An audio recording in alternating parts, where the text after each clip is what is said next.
Power, our power, people power. I want to make quick reflections. My name is Musila John Muisio, and I coordinate a social movement. This is the Activista movement, but I'm equally a member of the Kibera Social Justice Center. And there is a panel that came just before your panel, and these guys were speaking there, Billy, Nadia, and the other. And all they did before was to be on social media. They just used to tweet on things that pleases them. And for the first time, being on social media attracted problems to them, that they were abducted and all that. And I wanted to ask them a question, and I think I still need to ask a question to the room. Would they have seen themselves in a state that they've seen themselves, found themselves now? And the obvious answer could have been no. If it were me or Apiolal and a few others being arrested today, will not be a scare to us because we've been on the streets a number of times. Some of us have been arrested and all that. What has really happened with this movement, it has redefined what human rights defense is. This is not a career. Human rights defense is everyone's call to be an active citizen and demand service, demand accountability from its government. And so when I see young people today every day spending every second on social media to just speak on issues of accountability from their government, I am so elated because it is no longer about a few who held the title human rights defense. But before I sit down, I want to make another just quick reflection. We've seen just the other day that the opposition joined the president to try and protect their interest. In 1975, before J.M. Kariuki was killed, he made a very simple statement that Kenya had become a country of 10 millionaires and 10 million beggars. Now today, the beggars have united against the millionaires of this country. And all they are saying, enough of you taking advantage of us. And it started very simply by rejecting the finance bill. So my last statement, smart as I sit down. The framers of the Constitution 2010, and I will read because I have posted it on my Twitter, said but a few things. That the greatest threat to liberty in Kenya is an all-powerful central government where only a few dictate the many.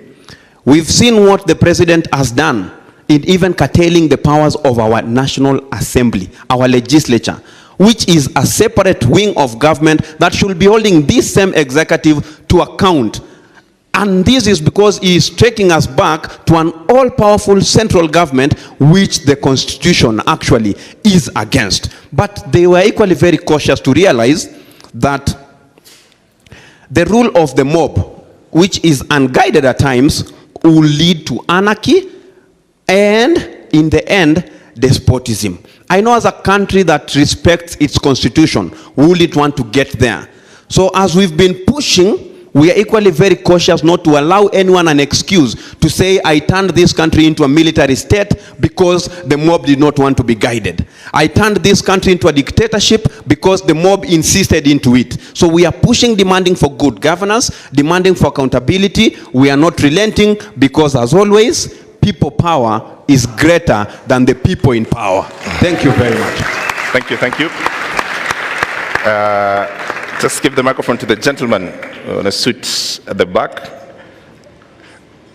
Thank you. Viva, comrade, viva. Viva. Amandla. Yes. Thank you so much. Comrade, I just have an observation in form of a question. That, of course, we are doing well with the national government. But there's a group of people who are really devolved and in touch with our people, or the proletariats in the villages, back in the counties. I was saying that, comrades, let's not forget the counties.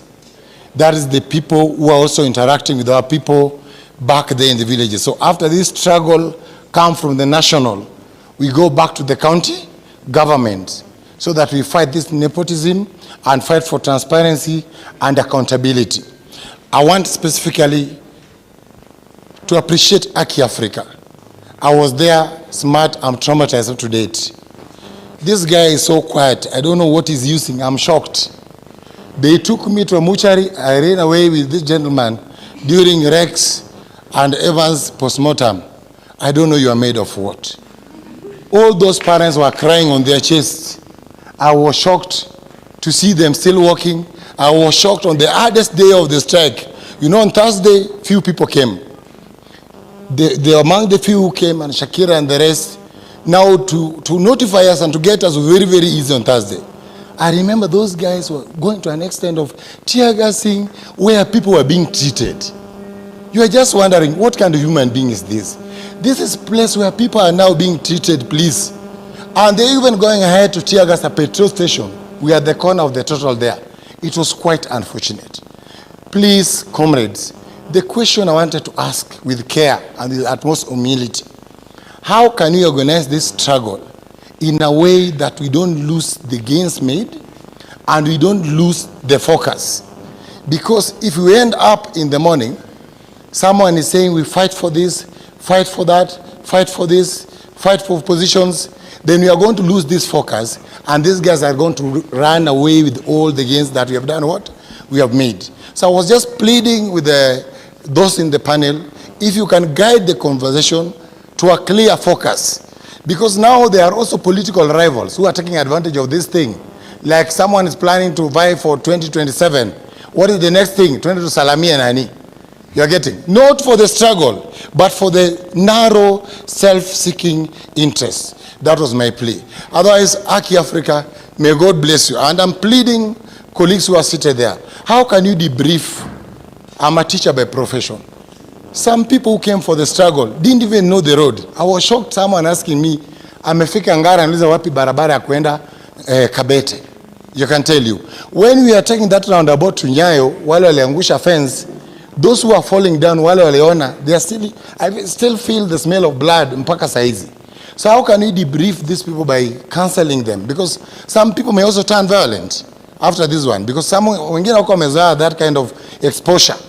I remember one girl alitoka tu nyuma tu akaanza kupiga kelele na nduru, watu wakimfuata. Watu wakimfuata tu nyuma tu. Ni kama ako possessed.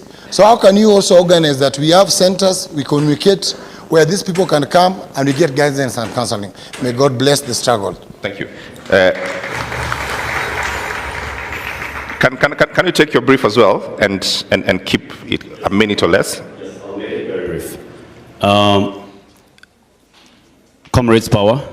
Comrades power. Now, I want us to trace the bullet that was in David Chege's head. Back to the trigger, to the magazine, to the command, Adamson Bugay, to Japheth Kome, and we make it very clear where the accountability stops. My point is this. The person who is ultimately responsible for all the death, the destruction, is the president. Okay? Let's not make excuses. Let's not say the police, the police, the police. They are individually culpable. But ultimately, it's the president who takes responsibility. Ruto must go. Ruto must go. As I finish, I think the problem we have, and I'll put this to the panel, I think we have a country that is lacking ideology. And please, civil society, help us define the ideology for this revolution. Because we have inherited a system, colonial government and governments after, where governance is about brutality, repression, plunder, and pillage. So can we have an ideology moving forward so that when we fight, when we occupy spaces, we're occupying spaces knowing the Kenya that we are fighting for is defined by this certain set of values. Otherwise, without values, we'll get back, certain politicians will come back, and we'll have the same battle over and over again. Thank you. Ruto must go. All right. Can I get ladies in the room, please? So bring the microphone to the front. Yes. Good afternoon, everyone. It's good afternoon, I think. My name is Mirna. I'm a forensic